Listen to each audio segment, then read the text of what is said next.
Kudachi police ಠಾಣೆಗೆ ನೂತನ SP K Ramarajan ಭೇಟಿ. ಕುಡ್ಚಿ ಪೊಲೀಸ್ ಠಾಣೆಗೆ ಜಿಲ್ಲಾ ಪೊಲೀಸ್ ಅಧೀಕ್ಷಕ ಕೆ ರಾಮರಾಜನ್ ಭೇಟಿ ನೀಡಿ ವೀಕ್ಷಣೆ ಮಾಡಿದರು.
ಅವ್ರಿಗೆ ನ್ಯಾಯ ಕೊಡ್ತಾರೆ.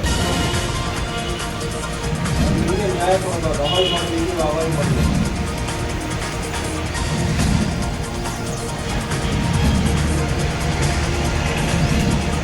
ಊಟದಾಗಿ ಸೌಂಡ್ ಹಾಕೊಂಡು ಹೋಗ್ತಾರಲ್ಲ, ಈಗ 6 ಕಾಲ ಅವ್ರು ಗೊತ್ತಾಗುತ್ತಾ?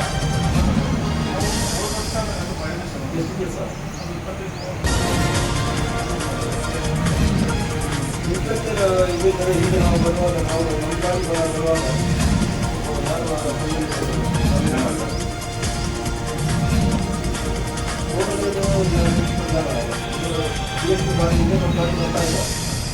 ಗಾಡಿ ಸಡನ್ ಆಗಿ ನೋಡುವಾಗ ಸಡನ್ ಗಾಡಿ ಸರ್ಕಾರದ ಮಾತಾಡ್ತೀವಿ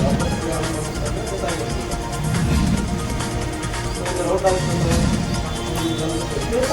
ಮಾತಾಡೋದೆಲ್ಲ ನೀವು ಬೋಧನೆ ಎಲ್ಲ ಮಾಡಬೇಡ. ಗಾಂಧೀಜಿ ಎಲ್ಲ ನಾವು ಮಾಡೋದಿಲ್ಲ.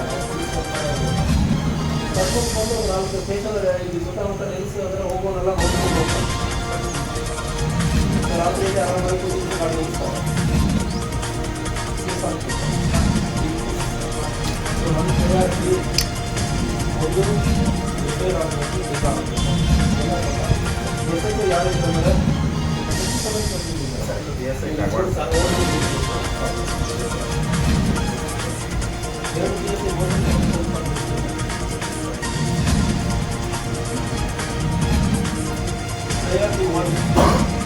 ಸ್ಟೇಷನ್ಗೆ ಯಾವುದೇ ಕಂಪ್ಲೇಂಟ್ ಮಾಡ್ತಾರೆ ತಕ್ಷಣ ಆಗಬೇಕು, ವೀಟ್ ಮಾಡೋಂಗಿಲ್ಲ. ಮಾತಾಡ್ಕೊಂಡು ಬನ್ನಿ, ಅವ್ರ ಅಣ್ಣ ಬರ್ತಾರೆ, ತಮ್ಮ ಬರ್ತಾರೆಲ್ಲ ಇಲ್ಲ ಕಂಪ್ಲೇಂಟ್ ಮಾಡ್ತಾರೆ. ನಾನು ಬೈಕ್ ಕಂಪ್ಲೇಂಟ್ ಮಾಡ್ಕೊಂಡ್ರೆ ನಂಬರ್ 1. ನಂಬರ್ 2 ಎನ್ಫೋರ್ಸ್ಮೆಂಟ್ ಕುಡಿದು ಗಾಡಿ ಓಡಿಸ್ಬೋದು, ರ್ಯಾಷಾಗಿ ಓಡಿಸ್ಬೋದು, ಸೆಕ್ಯೂರಿಟಿ ಮಾಡಿ ಯಾವುದೂ ಆಗಲ್ಲ. ಆರಾಮಾಗಿ ನಾವು ಓಡಿಸ್ತಾ ಇರ್ತಾನೆ. ಇಲ್ಲೇ ಓಡ್ಕೊಂಡು ಸಾಯ್ತಾ ಇರ್ತಾರೆ ಜನ, 25 ಜನ ಸಾಯ್ತಾ ಇದ್ದಾರೆ ಜಿಲ್ಲೆಯಲ್ಲಿ. ಇದು ರಾಜ್ಯದಲ್ಲಿ ನಮ್ಮದೇ ಫಸ್ಟ್ ಲಾಸ್ಟ್ ಇರಬೇಕಾಗಿರೋದು ಅಂತ. ಸೊ ಇದು ಕಮ್ಮಿ ಆಗುತ್ತೆ. ಇದು ಕಮ್ಮಿ ಆಗಬೇಕಂದ್ರೆ ಯಾವಾಗ ಕಮ್ಮಿ ಆಗ್ತದೆ? ಕುಡಿದು ಗಾಡಿ ಓಡಿಸಿ ಅವರು ಮಾಡ್ತಾರೆ, ಅವನು ಬೇರೆ ಸುತ್ತಮುತ್ತ ಊರಲ್ಲಿ ಇರೋರು ಮಾತಾಡ್ತಾರೆ, ಅಟೆಂಟ್ ಆಗಿದ್ದಂದ್ರೆ ಒಬ್ಬರು ಗಾಯ ಆಗುತ್ತಂದ್ರೆ ಕುಡಿದಿರ್ತಾರೆ, ಬೇಕಾಗಬೇಕು DDK ಸಾಕು, ಎಷ್ಟು DDK ಸಾಕು ಫೋಕಸ್ ಆಗಿ ಬೇಕಾಗುವಾಗ ಮೈನರ್ ರೈಡಿಂಗ್. ಸೊ ಸುಮ್ಮನೆ ನಿಂತ್ಕೊಂಡು ಹೋಗ್ಬೋದು, ಯಾವುದೋ ಪಕ್ಕದ ಜಿಲ್ಲೆಗೆ ಗಾಡಿ ಬಂದಲ್ಲ ನೀವು ಪ್ರತಿಯೊಂದು ಮಾಡೋದು ಅದೆಲ್ಲ ಬೇಡ. ಎನ್ಫೋರ್ಸ್ ಮಾಡಿ ರೋಡ್ ಆ್ಯಕ್ಸಿಡೆಂಟ್ ಕಡಿಮೆ ಆಗೋದು ಮಾಡೋದಕ್ಕೆ ಅದು ಮಾಡಿ. ಎಫ್ಐಆರ್ ನೀವು ಎಸ್ ಯಾರು ಕೂತಿದ್ರು ಎಫ್ಐಆರ್ ಆಗಿಲ್ಲ ಅಂದರೆ ಕಷ್ಟ ಆಗ್ತದೆ. ನಿಮ್ಮ ಜವಾಬ್ದಾರಿ ಬರ್ತದೆ. ನಾನು ಮತ್ತೆ ಏನಲ್ಲ, ನಿಮ್ಮ ಆಫೀಸರ್ಸ್ಗೆ ಎಲ್ಲರ ಕೈಯಲ್ಲಿ ಕುಡ್ಚಿ PSI ಪ್ರೀತಮ್ ನಾಯ್ಕ್ ಅವರಿಗೆ ಕೆಲವು ಸಲಹೆ ಸೂಚನೆ ನೀಡಿದರು.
ನಂತರ ಪೊಲೀಸ್ ವಸತಿ ಗೃಹ ವೀಕ್ಷಣೆ ಮಾಡಿ ಠಾಣಾ ಆವರಣದಲ್ಲಿ ಸಸಿ ನೆಟ್ಟು ನೀರುಣಿಸಿದರು. ಈ ಸಂದರ್ಭದಲ್ಲಿ DYSP Prashanth Munnoli, Harogeri CPI Ratan Kumar Jirgal, Kagawad PSI Raghavendra Kot, ತನಿಖಾ PSI Shivraj ದರಿಖೋನ್, ASI KD Salunke, Suresh ಕಲ್ಯಾಣ್ಪುರ್ಕರ್, Somu ಹಳಕಿ, ಭಾನಪ್ಪ Kot, ಪೈಗಂಬರ್ ಗಡೇಕರ್, ಮುಸ್ತಾಕ್ ಖಣದಾಳ್ ಸೇರಿದಂತೆ ಇತರೆ ಸಿಬ್ಬಂದಿ ಉಪಸ್ಥಿತರಿದ್ದರು. ಸ್ವಾಗತ ಸರ್. ಒಟ್ಟಿನಲ್ಲಿ ಈಗ ಮದ್ಯ ಮಾರಾಟಕ್ಕೆ ಸಂಬಂಧಪಟ್ಟಂತೆ ಸಾಕಷ್ಟು ಅಕ್ರಮವಾಗಿ ದಂಧೆಗಳು ನಡೀತಾ ಇದ್ದಾರೆ ಸರ್. ಅದಕ್ಕೆ ಯಾವ ರೀತಿ ಕಡಿವಾಣಗಳನ್ನು ಹಾಕ್ತೀರಿ? ಸೊ ಈಗ ಅದೇ ಮಾತಾಡ್ತಾ ಇದ್ದೀವಿ.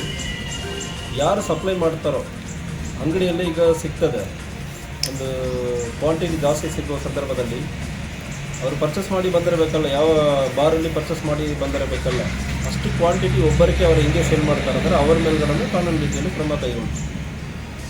ಅದಕ್ಕೆ ಈಗ ಮಾತಾಡ್ತಾ ಇದ್ದೀವಿ. ಹಾಂ ಸರ್. ಸೊ ಇಂಥಾಗ ಜಾಸ್ತಿ ಕ್ವಾಂಟಿಟಿ ಒಬ್ಬರಿಗೆ ಸೇಲ್ ಮಾಡ್ತಾರೆ ಅಂದರೆ ಅದು ಕೂಡ ಕಾನೂನು ರೀತಿಯಲ್ಲಿ ಅವಕಾಶ ಇರಲ್ಲ. ಒಬ್ಬರಿಗೆ ಇಷ್ಟೇ ಮ್ಯಾಕ್ಸಿಮಮ್ ಐ ಥಿಂಕ್ 2.5 ಲೀಟರ್ಗಿಂತ ಜಾಸ್ತಿ ಮಾರಾಟ ಮಾಡಬಾರ್ದು ಅಂದರೆ ಇರ್ತದೆ. ಅದಕ್ಕಿಂತ ಜಾಸ್ತಿ ಮಾರಾಟ ಮಾಡ್ತಾರೆ ಅಂದರೆ ಆ ಬಾರನ್ನು ಮುಚ್ಚೋದಕ್ಕೆ ಕ್ಲೋಸ್ ಮಾಡೋದಕ್ಕೆ ನಾವು ಲೆಟ್ರ್ ಬರೀತೀವಿ ಮುಂದಿನ ದಿನಗಳಲ್ಲಿ ಸರ್. ಸಾಕಷ್ಟು ಆಕ್ಸಿಡೆಂಟ್ಗಳಾಗಿ ಜನ ಭಾಳಷ್ಟು ಜೀವ ಹಾನಿಗಳನ್ನು ಆಗ್ತಾ ಇದ್ದಾವೆ. ಆ ನಿಟ್ಟಿನಲ್ಲಿ ಕ್ರಮ ಯಾವ ರೀತಿ ಇರ್ತದೆ ಸರ್? ಸೊ ಈಗ ಬೆಳಗಾವಿ ಜಿಲ್ಲೆಯಲ್ಲಿ ವರ್ಷಕ್ಕೆ 800 ಜನ ಜೀವಹಾನಿಯಾಗೋದು ಮಾತ್ರ ಆಗ್ತಾ ಇದೆ. ಜೀವಹಾನಿ 800 ಅಂದರೆ ಮಿನಿಮಮ್ 2,000 to 3,000 ಜನರಿಗೆ ಕೈ ಕಾಲು ಹೋಗಿರೋದು, ಪರ್ಮನೆಂಟ್ ಆಗಿ ಡಿಫಾರ್ಮಿಟೀಸ್ ಆಗಿರೋದು, ಕಾಲು ಮುರಿದು ಹೋಗಿರೋದು, ಇಂಥಾಗ ವಿಚಾರಗಳಾಗಿರ್ತದೆ. ಇದು ಭಾಳಷ್ಟು ಒಂದು ದೊಡ್ಡ ವಿಷಯ. ಬೇರೆ ಯಾವುದೇ ಜಿಲ್ಲೆಗಳಲ್ಲಿ ನನಗೆ ಗೊತ್ತಾಗಿ ಇಡೀ ನಮ್ಮ ಕರ್ನಾಟಕ ರಾಜ್ಯದಲ್ಲಿ ಕೂಡ ಇಷ್ಟು ಒಂದು ಜೀವಹಾನಿ ಆಗೋದು. ಇದು ಸಿಟಿ ಬಿಟ್ಟು 800 ಜನ ನಾನು ಹೇಳ್ತಾ ಇರೋದು. ಸಿಟಿ ಸೇರಿಸ್ತೀವಿ ಅಂದರೆ ಸುಮಾರು 1,000 ಜನ ಒಂದು ವರ್ಷದಲ್ಲಿ ರೋಡ್ ಆಕ್ಸಿಡೆಂಟಲ್ಲಿ ಜೀವಹಾನಿ ಆಗ್ತಾ ಇದೆ. ಇದನ್ನು ತಡೆಗಟ್ಟುವುದು ಈಗ ನಮ್ಮದು ಫಸ್ಟ್ ಪ್ರಯಾರಿಟಿ. ಈಗ ಒಂದು ಯಾರು ಜೀವ ತಡೆಗಟ್ಟುವುದು ಅಂದ್ರಲ್ಲ, ನಾವು ಜನರಿಗೆ ಒಂದು ಸೇಫಾಗಿ ಹೋಗಿ ಬರೋದಕ್ಕೆ ದಾರಿಗಳಲ್ಲಿ ಸೇಫಾಗಿ ಅವಕಾಶ ಮಾಡಿಕೊಡಬೇಕು. ಇದರಲ್ಲಿ ಕಾರಣ ಯಾವುದಂದರೆ ಒಂದು 2-3 ಪ್ರಮುಖ ಕಾರಣಗಳಿರ್ತದೆ. ಒಂದು, ಜನರಿಗೆ ಬೇಸಿಕ್ ಡಿಸಿಪ್ಲಿನ್ ಇನ್ನೂ ಸ್ವಲ್ಪ ಇಂಪ್ರೂವ್ ಆಗಬೇಕು. ಅದು ಮುಂದಿನ ದಿವಸದಲ್ಲಿ ಸ್ವಲ್ಪ ಬರ್ತದೆ.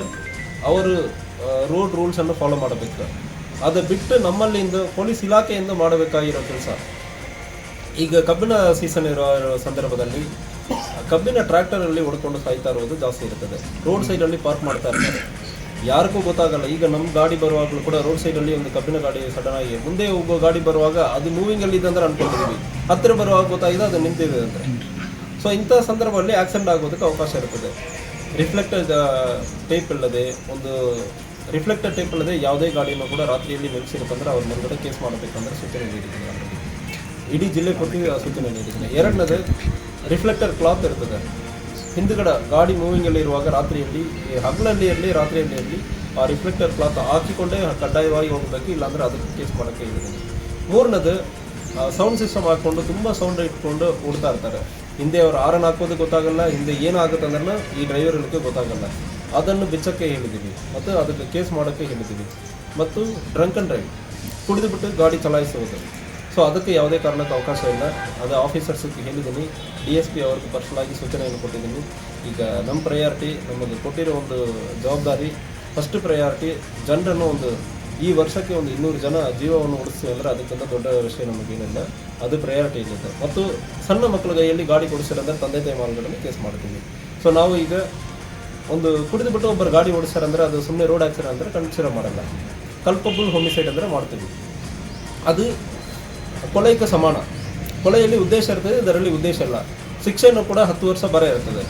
ಸೊ ಕಡ್ಡಾಯವಾಗಿ ನೀವು ಜೈಲಿಗೆ ಕಳಿಸ್ತೀವಿ.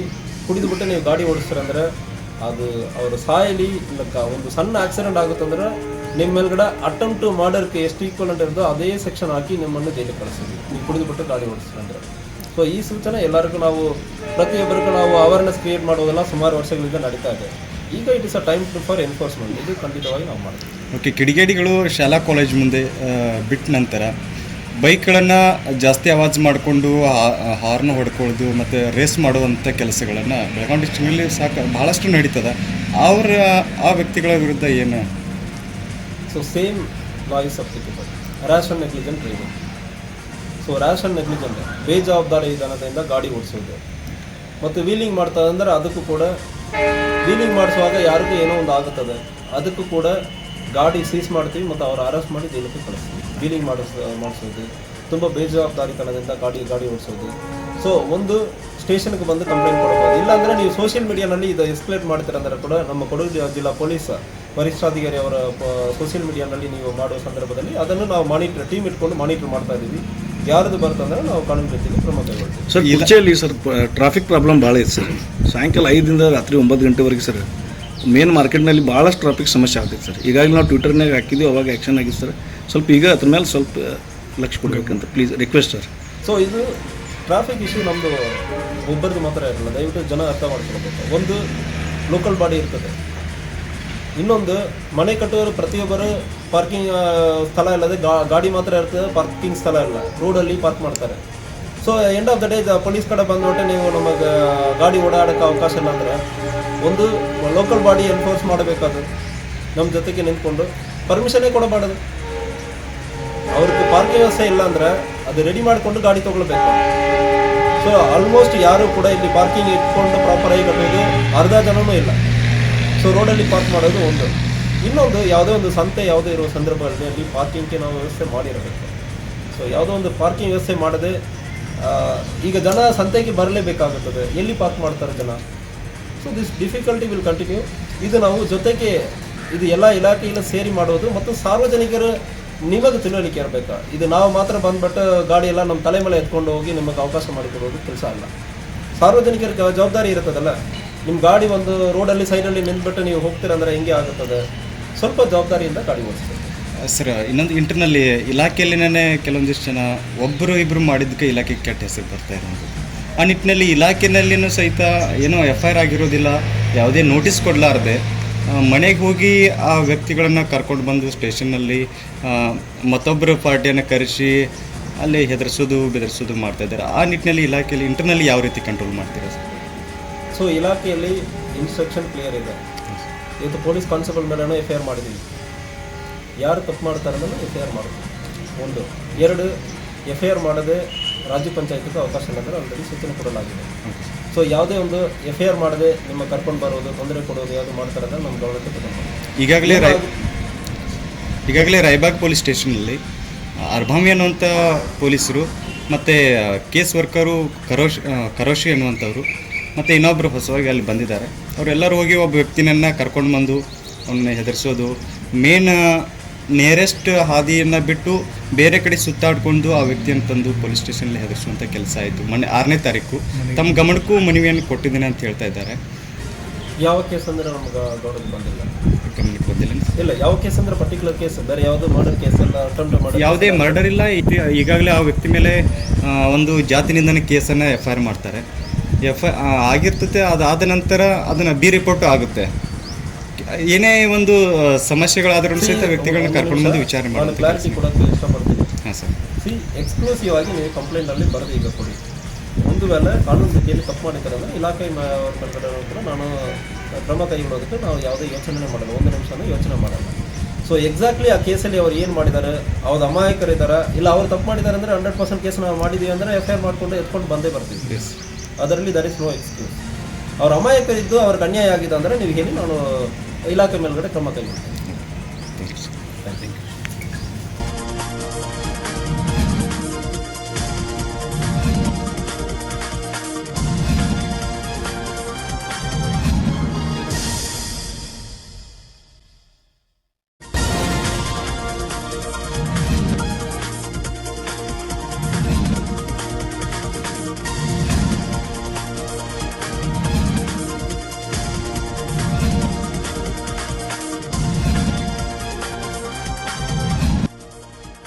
ಪಂಚ್ ನ್ಯೂಸ್ಗಾಗಿ ಕುಡ್ಚಿಯಿಂದ ಸಂಜು ಬ್ಯಾಕುಡೆ.